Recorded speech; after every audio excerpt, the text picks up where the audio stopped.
Ассаламу алейкум, урметлі серджелер, Миллет телеканалының эфирінде хаберлер информацион яйны тақдим етілем. Студияда мен Фадиме Сейтмаму çalışам. Бүгін біздің мұхбирлеріміз бұки байдиселер ақында тариф етежеклер. Бүгін Қырым Жұмхуриет бірінші Чағыров Девлет Шурасының 5-ші сессиясы олып кечті. Мамақ койының сакинлері оларының койыне автобус қатнамағанына шикайет етелер. Борчоқрақ микрорайонының сакинлеріні елларчы yollarının кергін олғаны қасеветлендіре. Судақ сакинлері репрессияға оғыраған гражданларының мескен ев құручылығы екінленуіне maddi ярдым алдылар. Бұл ведігер вақиаларының инкишафына хаберлер информацион программамызда сейір етіңіз.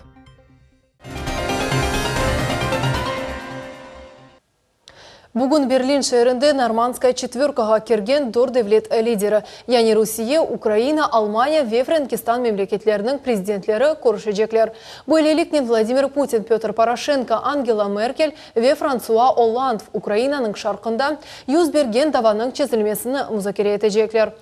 Бекленіле ки олар Минск аңлашмаларының қайделері ве қавсыздық суаллерінде тәпсилатлыжа тоқталажақлар. Кешкен сефер лидерлер бұл кебі форматта 2015 сенесінің октябрь 2-сінде көріштілер. Сурия Қырымны Русияның қысмы оларақ таныды деп білдірді Сурия парламентінің рейсі Хадия Аббас. Оның қайдеткеніне көре Қырым Совет бірлігінің қысмы еді. Кемер себеплерден бұл бірдемлік бұзылған еді. Ама Қырым референдумындан соң ярымада оз темеліне қайтарылды. Бұлар эпісі ярымада сакинлердің менфатларында доздоғыры аксолынды. Наша позиция – это абсолютная правда, мы в ней убеждены и хотим, чтобы нас услышали. То, что нас услышал сирийский парламент и принял решение, это только начало процесса. Процесс легализации нашего референдума, он, так сказать, идет полным ходом.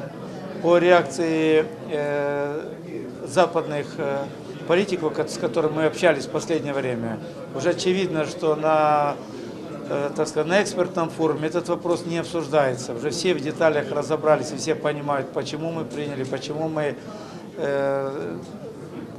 из чего мы исходили. Мы рассказали им историю нашей республики, как она организовывалась, как мы оказались в Советском Союзе, как мы оказались в Российской Федерации, как нас без нашего ведома передали, лишили статуса республики, как мы 4 голосовали, так сказать, за то, чтобы быть в Российской Федерации 4 раза, практически с одним и тем же результатом. Сколько же еще можно голосовать? И эти голосования были и при наблюдении ОБСЕ, и международных наблюдателей.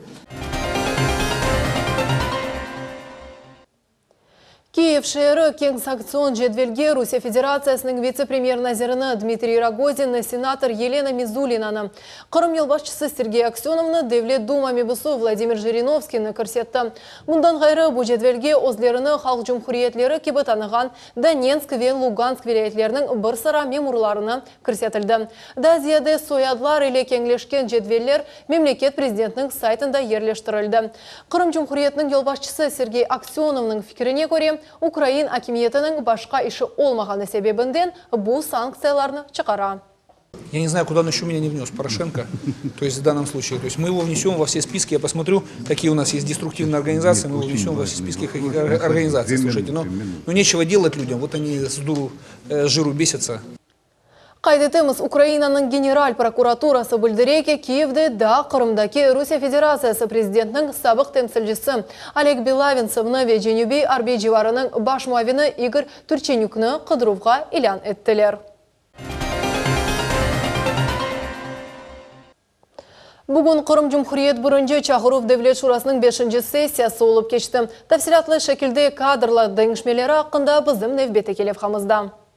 Қырым Жұмхуриет бірінші Чағыров Девлет Шурасының 5-ші сессиясы топлашуында қанун чықарыжылар Қырым парламенті президиумында бір sıra кадр деншмелерге қол тұттылар. Спикер Владимир Константинов тақдим еткен сон 57 мебус Наталья Маленко Қырым Жұмхуриет Девлет Шурасы рейсінің бірінші муавины вазифесіне тайын етілмесі үшін рейлеріне берділер. Эмек иштимай қору сағылық сағлав ве ветеранлар ишлері бойынша комитетін рейсі вазифесіне парламентарийлерінің қарары бойынша Александр Шувалов тайын етілді. etildi. Medeniyet ve medeni miras saqlanılığı boyunca komitet reisi Nina Permekova oldu. Agrar siyaseti, ekologiya ve tabi resurslar boyunca komitet reisi Игорь Буданов tayin etildi. Для нас, для депутатского корпуса, это очень важно, потому что произошла замена. Константин Михайлович ушел в Государственную Думу. И это, безусловно, такая ключевая замена. Мы надеемся, что опыт, который обладает Наталья Федоровна, та работа, она активный, последовательный, такой системный работник, проверенный, поэтому здесь мы никаких сюрпризов не ожидаем, только в хорошую сторону. Bundan gayrı Kırım Cumhuriyet Yolbaşçısı Sergey Aksionov'un tavsiyesiyle mebuslar Mikhail Sheremetni Kırım Cumhuriyet Devlet Şurası reisinin birinci muavinini vazifesinden ve Ruslan Balbekni Kırım Cumhuriyet Nazirler Şurası reis muavini vazifesinden ular Devlet Dumaga saylanganlari sebebinden azat ettiler. Boşagan Kırım hakimiyetinin vice-premier vazifesini Igor Mikhailichenko tayin etildi. Это хорошо знакомый и главе республики, и мне лично человек. Он проявил себя во время Крымской весны с положительной характеристикой. Очень надежный и преданный работник. Убежден, что он будет эффективным работником на должности заместителя председателя Совета министров. Toplaşıv ketişatında Kırım parlamenti yolbaşçısı Vladimir Konstantinov bölü malumatlar berdi. Kırım Cumhuriyetinde 2017 senege nefakacının yaşamak için minimal para miqdarı 8554 ruble olarak tayin etildi. Emde mebuslar 2016 senenin yüksek turistik mevsim neticeleri haqda malumat dinlediler. Kırım Cumhuriyetinin kurort ve turizm naziri Sergey Strelbitskiy haber etkenine göre Kırım 5 milyon 14 bin turistini kabul etti. В Крыму отдохнуло 4 миллиона 264 тысячи туристов, что на 26,5% выше по сравнению с 2015 годом. На сегодняшний день, на 14 октября, в Крыму уже отдохнуло 5 миллионов 14 тысяч туристов. Загрузка санаторно-курортного комплекса составляет 36%, это выше на 23,6%. Радует то, что в Крыму в этом году было создано 3 сети отелей.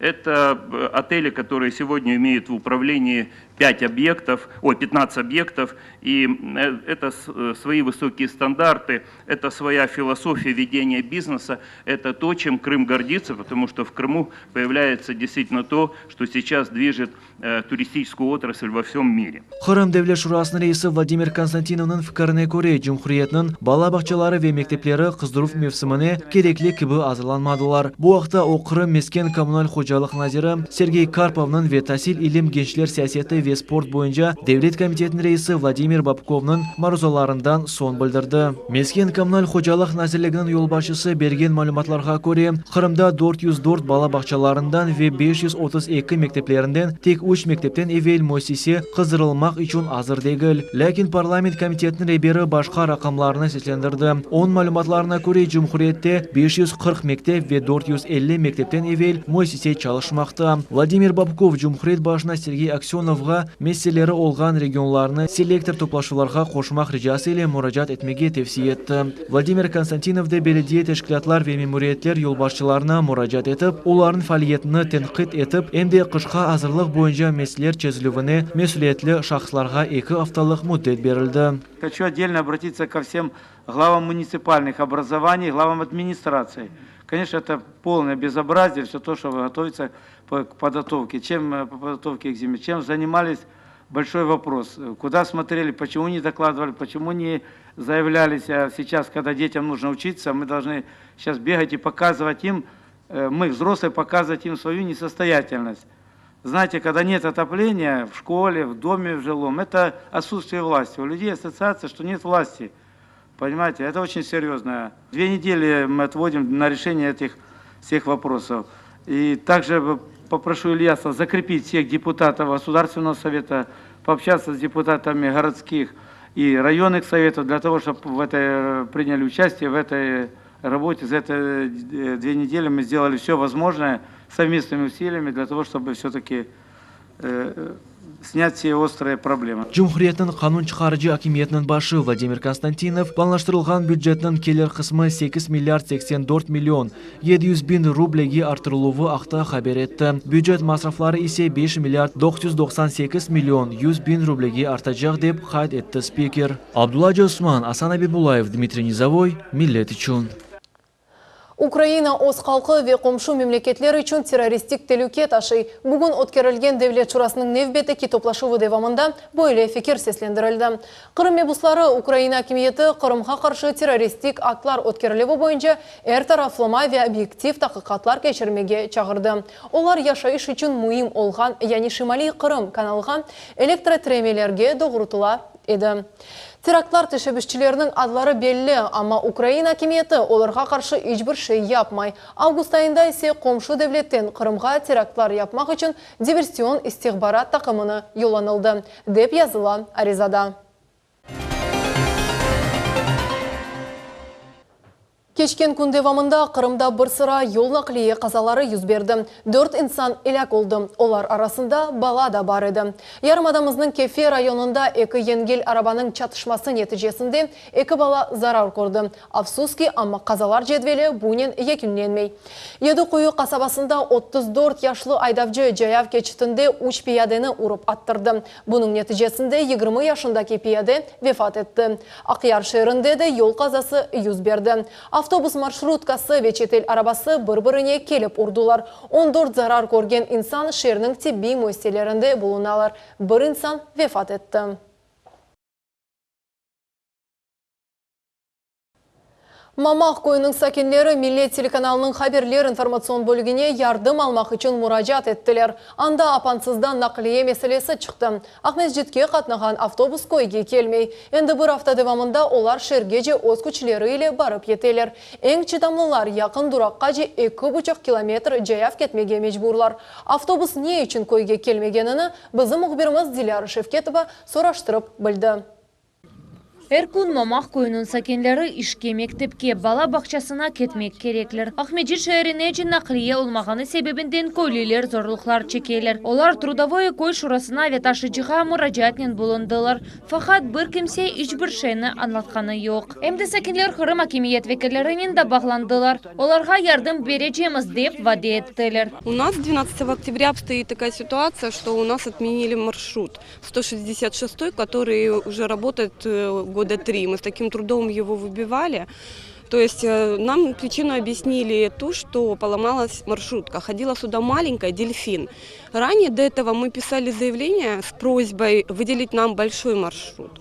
Мы так понимали, что это связано с тендером, ждали. Но на сегодняшний день ситуация не изменилась. Ерлі сәкенлер айтқанына көре октябрьнің 12 күніне қадар автобус әрбір саат қатнайды. Шымды көйге тек жаяв яда кеткен машиналар ярдымы еле келмек мүмкін. Талебелері дәрслерге етіштірмек үшін тан атмаздан евел турмаға мejbuрлар. Мы звоним водителю, у нас есть личный номер водителя. Он сказал, в понедельник мы будем. Мы вышли на первый рейс, 6:55 у нас идет первый рейс. Простояли минут 10, не было. Не починили маршрутку. Ее нет, и говорят, не будет. Как мы будем зимой добираться до Бородина? Идти до Ивановского, там 2,5-3 километра. До Луговой еще дальше. С 2 маленькими детьми. Сейчас погода. Было тепло, мы ходили, молча ждали, пока нам дадут, починят и дадут. Нам нужна срочная маршрутка, потому что зимой сейчас будет скоро холода, и мы будем все ходить пешком. Хотелось бы, конечно, чтобы отдельный автобус был для детей. Утром он их возил, в обед их привозил обратно, а для взрослых отдельно был транспорт. Везде, по-моему, по Крыму этого правило такое есть. Детей возить отдельно в отдельном школьном автобусе. Почему бы это не сделать и в нашем поселке? Потому что мы уже по массе своей, по численному населению к этому уже готовы. В этом поселке минимум 2500 людей. Көйлелер чоқысы бір-біріне ярдым етіп, комшу балаларны мектепке өз машиналары или алып баралар. Амма böyle имкан әркезде жоқ. Мой ребенок не ходит в садик, потому что нет маршрутки. Добраться очень тяжело, еще есть вернуться, а потом еще раз поехать за ней и забрать ее.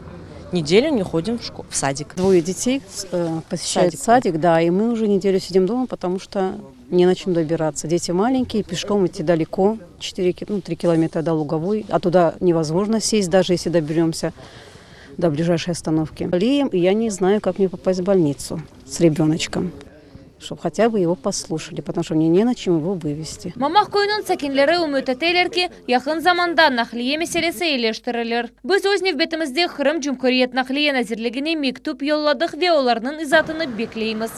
София Шакурова, Диляра Шевкетова, Аким Бекиров, Милlet үшін.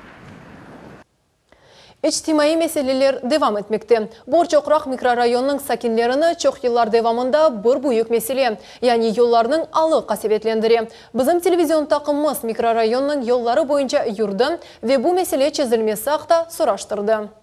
Borçoqraq kasabanın sakinlerini çok yıllar devamında yollar meselesi kasvetlendirir. Büyük bir çukur yağmurlar yağganda suvnen tola ve birkaç ay devamında kurumay. Bu taraflarga moşutkalar yürü başlangandan beri sakinler toktap yerini luji dep adlaylar. Yerli sakin Enver Bey'nin sözlerine göre sakinler birkaç kere bu çukurnu öz paralarına taşlar ile toldurdular. Ama yağmurlardan son o kenede peyda ola.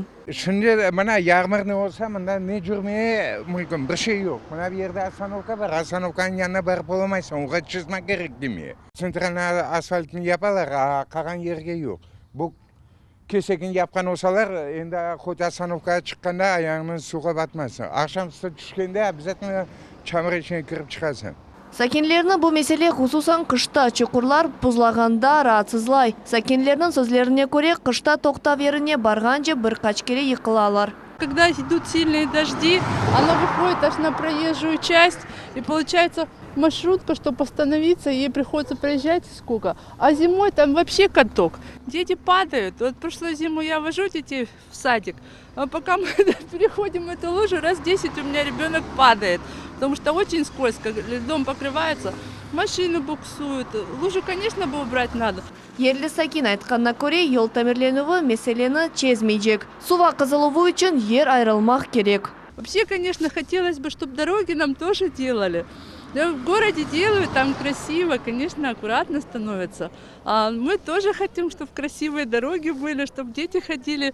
Да они в школу приходят, брюки запачканы, обувь грязная, как бы сельские дети, получается, отличаются от городских. Bizim muhabirlerimiz Ahmedçi şehir Memuriyet Başı'nın muavini Tevfik Gafarov ile konuştular. Onun sözlerine göre Borçoqraq kasabanın sakinleri tarafından hiçbir müracaat gelmedi. К нам еще информация по данному адресу не поступала. В принципе, хотелось бы просто, чтобы все жители понимали, что в каждом микрорайоне есть территориальный орган самоуправления. И они постоянно, руководители этих органов, находятся в взаимодействии с администрацией, поэтому там, где есть обращение, мы выезжаем, принимаем какие-то меры. То есть по конкретной ситуации мы выйдем, посмотрим, и там вопрос уже разрешения зависит от того, насколько серьезная проблема. То есть либо это если просто там палатку надо сделать на асфальте, это одна ситуация, если какие-то там изыскания проводить, то это уже в рамках бюджетных возможностей будем изыскивать. Mikrorayon sakinleri yolların alı yakın vakitte düzelir dep umut eteler. Gulnara Karimova, Ömer Mustafaev, Millet üçün. Судақ шерінің sakinleri репрессияға ұғыраған гражданларының sayısından mesken ev kuruculuğu yekінленуіне maddi yardım aldılar. Bu yıl federal programa boyunca Судақ şerine 750 bin ruble para ayrıldı. Tafsilatlarını bizim muhbirimiz Alime Kaybulayeva bile. Судақ шәрінің репрессияға ұғыраған гражданлардан 27 ариза yazғанларының тек 5-і мескен эв құручылығының екінленуіне maddi yardım elde еттілер. Комиссия тешкеруінден сон паралар гражданлар арасында пайлаштырылды. Помощь была предоставлена 5 заявителям. Максимальная помощь в размере 225 тысяч рублей была оказана многодетной семье из села Громовка для улучшения жилищных условий. Также было предоставлено 3 заявителям по 150 тысяч рублей и одному из заявителей 75 тысяч рублей также для завершения строительства дома. Комиссия выбрала застройщиков более нуждающихся и оказала помощь соответственную. Ерлі сәкенлер акимиетке бойлы maddi yardım için teşekkürlerini bildirdiler. Çünkü endi çok yıllar devamında para yetişmegeni sebebinden сәкенлердің evleri kurulup bitmegen alda kalaydı. Сегодня мне вручили документ на получение помощи 150 тысяч рублей. И те деньги, которые мне сейчас дали, полностью будет туда вложено в этот дом, так, чтобы я могла до конца своей жизни хотя бы там жить. Я благодарна людям, которые мне дали вот такую возможность. Ленура Джалилованың evi 25 yıl devamında kuruла. Kadın kış mevsimini nasıl geçireceği hakkında düşünüyordu. Çünkü onun evinin damı yok. Ama Ленура Джалилованың baktına o yarışның galibi oldu ve 150 bin ruble para maddi yardım elde etti. Bugünkü günde bugün yarın bile pek rüzgar olsa o dam uçacak gidecekti. Pek bile ağır vaziyette yaşaydık. Şaşmalayıp yatıydık doğrusu. Ne yapacağımızı bilmeydik. Doğrusu zulüm açıktı her bir yer. Yağmur prям odalara yağaydı. Bizim kuhnyamızda suya pastel все mokre было. Şaşmaladık o günü yağmur yağdı da. Dedim vay dedim ne olacak eken alımız diye. Şuna bakayım telefon etti Ruslan böyle abla dedi. Para verilecek. Demek böyle programa var. Da var öyle insanlar, muhtaç insanlar. Ne için gelsinler? Bu şeyden ne etsinler? Kullansınlar, dokumentlerini getirsinler. Şehir memuriyetinde kaydetkenlerine göre eğer de gelecek yıl bu programa boyunca maddi yardım verilse, diğer yerli sakinler de böyle yardımını elde edebilirler. Alimiye Kaybulayeva, Edem İsmailov, Millet için. Kırım'da yetişken eyalinin dispanserizatsiyası devam etti. Onun yardımının hastalıklar yaratılып seviyesinde anıklanıla ve onlarının oğu alına. Keçken senege bakkanda dispanserizatsiyаны keçken insanların sayısı arttan. Bu haqda bugün Ahmetçi'de matbuat konferensiyada Tibbiyet profilaktika merkezinde belli oldu. Kırımlılarga dispanserizasiya haqda ne bilmek gerek? Suallerine muhbirimiz Ayşe Şulakova levhasında tarif etti. Kırım'da 2013 senesinden başlap yaşı yetken eyalisi arasında belli bir gruppalarının dispanserizasiyası ötkərili. Bu leyha onkologik, şeker, akciğer ve kan donumu hastalıklarının anıklanıvına doğurtuла. Tamam bu hastalıklar neticesinde 70%'ga yakın insan vefat etti. Vatandaşlar dispanserizasiyаны yaşagan yerde hastahanede bedava keçip olalar. Yanınızda pasport ve sigorta polisi olmak gerek. Tibi bakuvga sırada turmak ve talon almak gerek mi? Dispanserizasiya 3 yılda bir kere гражданın razılığı ile geçirili. Проводится в определенные сроки, то есть в определенный возраст, с 21 и раз в 3 года. То есть, соответственно, 21, 24, 27, 30 и так далее, до 99 лет. Диспансеризация 2 басамак шекелінде geçirili. Самый основной, конечно, это первый этап, это массовый. Что еще важно? Важно понимать, что все это проводится амбулаторно. То есть есть определенный круг пациентов, которые предполагают, что нужно где-то лежать в стационаре. И как-то это все занимает очень много времени. Это совершенно ошибочное представление. Проводится это все достаточно быстро. Более того, существуют отдельно выделенные кабинеты и отделения, и лабораторное обследование также проводится без предварительной записи и вне очереди. Эпосы тədqiqatlar ve mütəxəssislərinin konsultasiyalarından son insan terapevti kimge keti. Ekim sağlık gruppasını tayin etti ve ayrı tavsiyeler beri. Bundan son insanға sağlık pasportu berili. Ona keçirilgen tədqiqatlarının neticeleri yazıla. Dispanserizatsiya müddəti nizamı ve şartları hakkında tolu malumatını hastahane registraturasında öz bölük ekiminizde ala bilesiniz. Ayşe Şulakova, Edem İsmailov, Millet için. Medeniyet ile bağlı haberlerge geçemiz. Haytarma ansamblінің reberleri Haytarmanın kollektivini yanılattılar. Kırım Filarmoniyasының baş müdiri Alesya Kostenko'nun sözlerine göre eposu sanatkarlar emek anlaşması esasında çalışaydılar. Bu senenin oktyabr ayında Haytarma ansambli artistlerinin anlaşma vesikalarının müddeti çıktı. Çoxusu sanatkarlarının mukavele yanıdan imzalandı. Kalganlar ise iş vazifelerinden boşatıldı. Практически все сотрудники были приняты на работу и им продлили срок трудового договора. Некоторые, к сожалению, мы не подписали такой срок. Это касается в первую очередь 4-5 ставок. Это пенсионеры, которые занимали, которые в силу возраста не могут выполнять свои должностные обязанности. И на место старых сотрудников привлечены новые, молодые, перспективные артисты, которые, я уверена, поднимут этот легендарный. И мы действительно отдаем себе оценку значимости в национальной культуре Крыма, этого коллектива. И вот мы надеемся, что с приходом молодых специалистов некий такой новый виток ждет этот коллектив. Все без исключения новые сотрудники, новые артисты, все без исключения крымские татары. Кезлев өлке Шынас музейінде Қырымчақларының мәдениет күні қайдетілді. Бұл акция Кезлев шер мемориеті ве Қырымчақлар адлы Қырымчақ жематчылықның тәшібісчелі өткерілді. Қырымчақлар мәдениет күні Кезлевде енді 8 ел девамында өткерілі. Тедбірінің башында yazıcı, журналист 22 китапның муэлифі Марк Агатов «Расстрелянный народ» китабыны тақдим етті. Муэлиф айтқанына көре, өтек шерінің тарихы ве Кезлевде яшаған Қырымчақлар ақында дегілді, милләтнің кечміші ақында тариф еті. Это один раздел, который был посвящен крымчакам здесь. А второй, в общем-то, я связал со своей жизнью. Я хотел рассказать о том, через судьбу простого человека, обычного, как вот люди, которые вышли из Джамата, и что мы сумели, ведь практически крымчаки жили в Джамате, это довольно ограниченный круг общения. То есть это история вот такой семьи, которая испытала на себе очень много тяжелых моментов.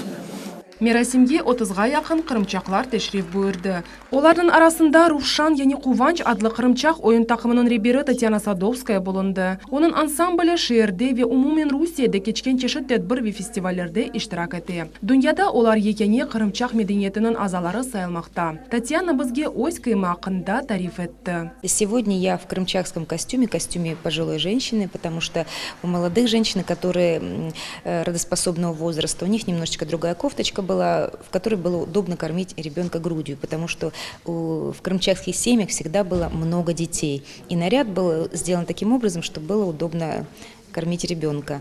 Истегенлер музейде тақдим етілген экспозицияны зиярет ете білділер. Тедбір тешкилатчыларының сөзлеріне көре бойлекі мерасимлер жойылacak миллетінің медениеті ве урф әдетлеріні сақламаға имкан берелер. Қайт етмелеке бүгінгі күнде Қырымда 200-ге яқын қырымчаклар яшамақта. Сабри Халиляева, Аким Бекиров, Миллет үшін.